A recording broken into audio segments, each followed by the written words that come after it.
오늘은 에스라서 6장 말씀을 가지고 사로잡힌 사람들의 자손들이라고 하는 제목으로 묵상 나눔하도록 하겠습니다. 13절로 18절에는 성전 완공과 봉헌에 대해서 나옵니다. 유프라테스 서쪽 지방의 총독들과 관리들은 다리오 왕의 조서에 따라서 성전 건축을 신속하게 진행했습니다. 학개와 스가랴 선지자들의 격려와 유다 원로들의 노력 덕분에 공사는 순조롭게 진행됐습니다. 성전 건축은 이스라엘 하나님의 명령과 페르시아 왕 고레스, 다리우스 아닥사스다의 칙령에 따라서 끝낼 수가 있었습니다. 성전 건축은 다리오 왕 6년 아달월 3일에 완공되었습니다. 제사장 레위인 포로에서 돌아온 사람들 그리고 모든 이스라엘 백성들은 기뻐하며 하나님의 성전 봉헌식을 거행했습니다. 성전을 하나님께 바치면서 백성들은 수소 100마리, 수량 200마리, 어린 양 400마리를 바쳤고 온 이스라엘의 지파의 수대로 속죄 제물로 수렴소 12마리를 바쳤습니다. 성전 봉헌 후에 그들은 모세의 책에 기록된 대로 제사장들을 갈래별로 레위 사람들을 무리별로 세워 예루살렘에서 하나님을 섬기는 일을 맡아보게 했습니다. 본문이 우리에게 주는 교훈이 있는데 하나님의 일하심을 믿으라는 것입니다. 성전 건축은 페르시아 왕들의 칙령뿐만 아니라 예언자들의 독려와 지도자들의 순종, 백성들의 헌신과 심지어는 성전 공사를 방해하던 유프라테스 서쪽 지방의 총독들과 관리들, 신속한 진행으로 이루어졌습니다. 모든 일들이 일어나도록 만드신 분은 하나님이시죠. 매 순간 하나님은 사람들의 마음을 움직이시고 상황을 다스리셨고 결국 불가능해 보였던 성전 재건을 완성케 하셨습니다. 하나님께서 약속의 말씀을 어떻게 성취하시는지를 생각하면서 정말 놀라움을 느낍니다. 유다 백성들의 부족함에도 불구하고 신실하신 하나님께서 당신의 뜻을 이루셨기 때문이에요. 위대한 사역을 이루신 분들이 하나같이 하는 말들이 있습니다. 이 모든 것은 전적으로 하나님께서 행하신 일이라는 거예요. 사실 예전에는 이 말을 이해하지 못했습니다. 겸손의 말처럼 느껴졌기 때문이에요. 그러나 지금은 이 말이 진실한 고백임을 압니다. 하나님의 도우심이 아니면 결코 이룰 수 없는 일이기 때문이에요. 신실하신 하나님은 어떤 어려움과 고난 속에서도 당신의 택하신 자들을 통해서 하나님의 놀라운 사역들을 이루어 오셨습니다. 1997년 말에 대한민국을 강타한 IMF 사태는 전 국민을 극심한 경제적 어려움에 빠뜨렸습니다. 수많은 기업이 도산하고 실업자가 대량으로 발생했습니다. 이는 선교의 현장에도 직접적인 영향을 미쳤는데요. 외환 위기로 인해서 선교사들에 대한 한국 교회들의 선교 후원금이 급감했습니다. 많은 선교단체와 파송교회들은 재정적인 압박을 견디지 못하고 해외 선교사들을 철수시키거나 사역을 축소해야 하는 위기에 직면하고 말았습니다. 그러나 하나님께서는 이 재정 위기를 사용하여 한국교회의 선교를 한 단계 업그레이드 시키셨습니다. 후원금이 끊긴 많은 선교사가 본국으로 돌아오는 대신에 자비랑 선교로 전환하여 현지에서 직업을 구하며 사역을 지속한 것입니다. 이로 인해서 이들은 선교사라고 하는 울타리를 벗어나 오히려 현지 사회에 깊숙이 뿌리 내릴 수가 있었습니다. 뿐만 아니라 철저히 서구식 선교 재정에 의존하던 방식에서 벗어나 현지인의 문화와 자원을 활용하는 창의적인 선교 모델, 즉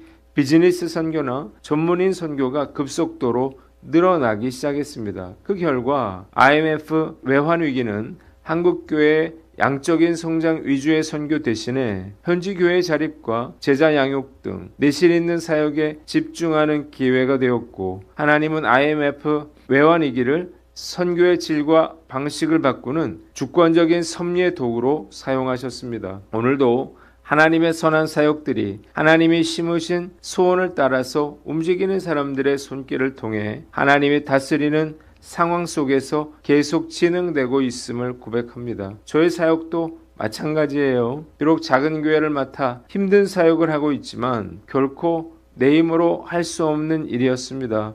뿐만 아니라 하나님의 돌보심이 아니었다면 우리 교회는 진작에 없어졌을 거예요. 요즘 사역이 정체 상태에 있지만 이 모든 상황도 하나님의 주권 아래에 있음을 믿고 다시 한번 새롭게 도전할 것을 다짐해 봅니다. 두 번째, 19절로 22절 말씀인데 유월절과 무교절에 대해서 나와 있습니다. 사로잡혔다가 돌아온 백성들은 첫째 달 14일에 유월절을 지켰습니다. 제사장들과 레위 사람들은 일제히 몸을 씻고 정결 예식을 치렀으며 레위 사람들은 유월절 양을 잡아 모두가 먹을 수 있도록 준비했습니다. 포로에서 돌아온 이스라엘 자손뿐만 아니라 그 땅에 살다가 부정을 털어버리고 주 이스라엘의 하나님을 찾아온 이방 사람들도 함께 유월절 고기를 먹었어요. 그들은 이어서 7일 동안 무교절을 즐겁게 지켰습니다. 이 모든 기쁨의 근원은 하나님의 섭리였어요. 주님께서 아수르 왕의 마음을 돌이키셔서 그들에게 호의를 베풀게 하셨기 때문에 그들은 힘을 얻어 성전을 다시 지을 수 있었고 이로 인해 그들은 한없이 기뻐했습니다. 본문이 우리에게 주는 교훈이 있는데 기억하고 감사하라는 거예요. 성전 봉헌식에 이어서 백성들은 성대하게 유월절을 지켰습니다. 이스라엘 역사를 보면 신앙회복 운동이 시작될 때마다 유월절 행사가 준수되었다는 사실을 알게 됩니다. 이스기야 왕의 종교개혁 운동 때 그러했으며 요시야 왕 때도 마찬가지였어요. 이유가 무엇인가요? 유월절이 이스라엘 백성들이 애굽의 종살이에서 해방된 것을 기념하고 하나님의 구원을 감사하기 위해서 시작되었기에 유월절을 통해 하나님의 은혜를 기억하고 감사함으로 언약 백성으로서 새로운 출발을 다짐하기 위해서였습니다. 인간은 망각의 동물이죠. 받은 것은 즉시 잊어버려요. 그래서 도무지 감사할 줄 모릅니다. 이스라엘 백성들처럼 받은 은혜를 너무 쉽게 잊어버리고 불평하고 원망하며 살고 있습니다.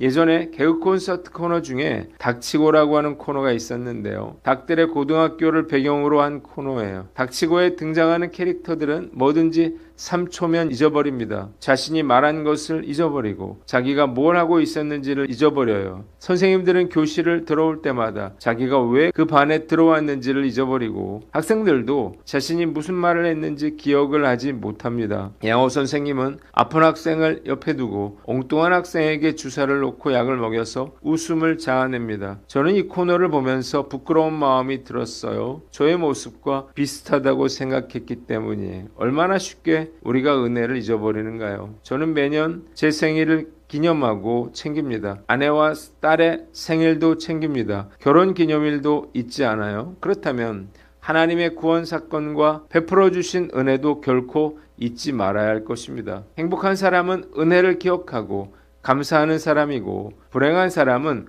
은혜를 잊어버리고 불평하는 사람이죠. 하나님의 은혜를 잊어버리면 감사할 수가 없고 결국 위기를 맞게 될 것입니다. 말씀을 통해서 다시 한번 하나님의 은혜를 기억하고 은혜에 감사함으로 불평하거나 원망하지 않을 것을 다짐해 봅니다. 두 번째, 구원의 기쁨과 감격을 잃지 말라는 거예요. 유월절은 애굽에서 노예로 신음하던 이스라엘 백성들에게 있어 결코 잊을 수 없는 기쁨과 감사의 날이었습니다. 때문에 그들은 이 구원의 기쁨과 감격을 잊어서는 안 되었습니다. 마찬가지로 죄와 불순종으로 죽을 수밖에 없었던 나를 예수님께서 생명을 내어주심으로 구원해 주신 영적 출애굽의 기쁨과 감격을 결코 잊어서는 안 될 것입니다.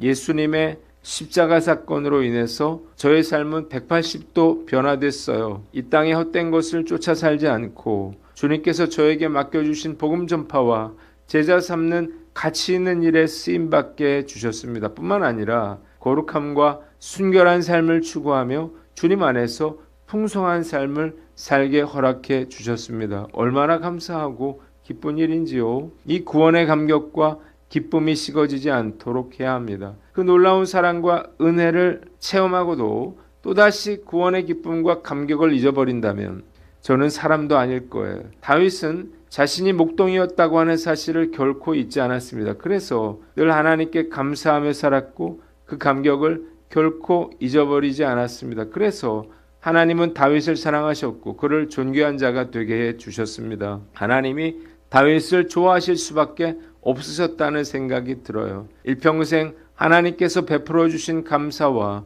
감격의 기쁨을 잊지 않는 축복의 사람이 되기를 다짐해 봅니다. 기도하겠습니다. 하나님 아버지, 하나님의 일하심을 믿고 기억하고 감사하며 구원의 기쁨과 감격을 잃지 않게 하여 주시옵소서.